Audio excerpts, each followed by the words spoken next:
Disco king Bappi दा के गाने आज भी हमें रिमिक्स वर्जन में सुनाई दे जाते हैं। उन्होंने एक पूरी जनरेशन के संगीतकारों और कलाकारों को इंस्पायर किया।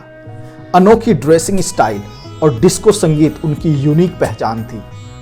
बप्पी लहरी ने बॉलीवुड में कई दशकों तक राज किया।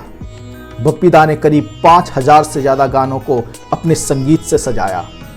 वो जितने अच्छे संगीतकार थे उतने ही अच्छे गायक भी थे और उन्होंने बढ़ती का नाम दाढ़ी फिल्म में एक्टिंग भी की थी। लाइफ टाइम अचीवमेंट अवार्ड और कई और पुरस्कार से सम्मानित अपनी पूरी जिंदगी संगीत को समर्पित करने वाले बप्पी दा हमारे दिलों पे हमेशा राज करते रहेंगे। बप्पी लहरी का असली नाम आलोकेश लहरी है।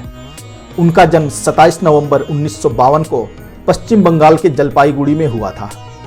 इनके पिता अपरेश लहरी तथा माता बंसरी लहरी दोनों ही बंगाली क्लासिकल संगीतकार और गायक थे। श्याम संगीत में भी उनकी विशेष रुचि थी। असाधारण प्रतिभा बचपन से ही दिखाई देने लगती है। मात्र 3 वर्ष की आयु में इन्होंने तबला बजाना शुरू कर दिया था। उनकी विलक्षण प्रतिभा का पता उसी उम्र में सबको चल गया था।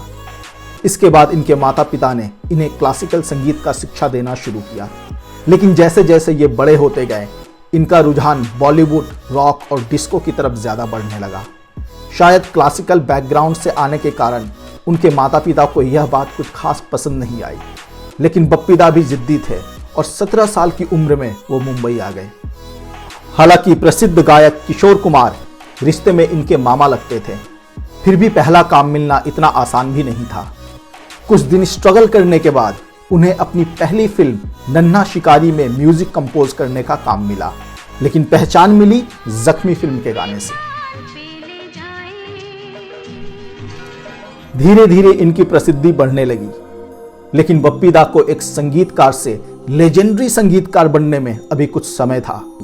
फिर आया डिस्को डांसर फिल्म का वह गाना जिसने इन्हें प्रसिद्धि की ऊंचाइयों तक पहुंचा दिया। इस गाना का कुछ ऐसा असर था कि बच्चे बूढ़े सभी इसकी धुन पे नाचने से खुद को रोक नहीं पाते थे। फिर क्या था, पूरा देश इनके धुनों पे थिरकने लगा।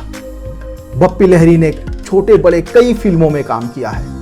इन्होंने 80 के दशक में बॉलीवुड को यादगार गानों की सौगात देकर अपनी पहचान बनाई। जिस दौर में लोग रोमांटिक गाने सुनना पसंद करते थे, उस वक्त बप्पी दा ने बॉलीवुड में डिस्को डांस को इंट्रोड्यूस करवाया।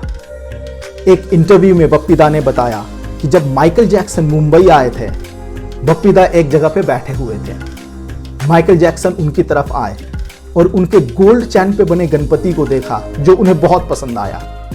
माइकल जैक्सन ने उस पेंडेंट की बहुत तारीफ की और बप्पी दा से उनका परिचय पूछा। जब उन्हें पता चला बप्पी दा एक म्यूजिक कंपोजर हैं और उन्होंने डिस्को डांसर गाना कंपोज किया है, तो माइकल जैक्सन बहुत खुश हो गए और उन्होंने बताया उन्हें जिमी जिमी गाना बहुत पसंद है।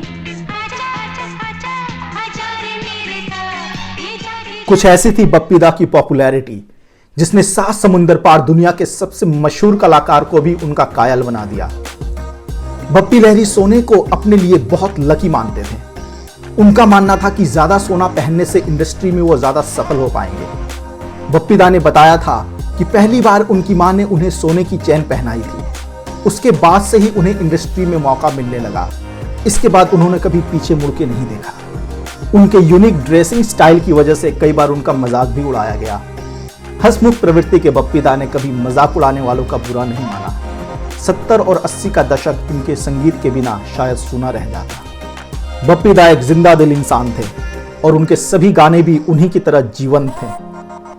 आखिर में 1976 में बनी सुपरहिट फिल्म चलते चलते का गाना याद करते हैं, जिसे गाया है लेजेंडरी सिंगर किशोर कुमार ने, और वह भारतीय संगीत के श्रोताओं के बीच आज भी अपनी अमिट छाप बनाए हुए हैं।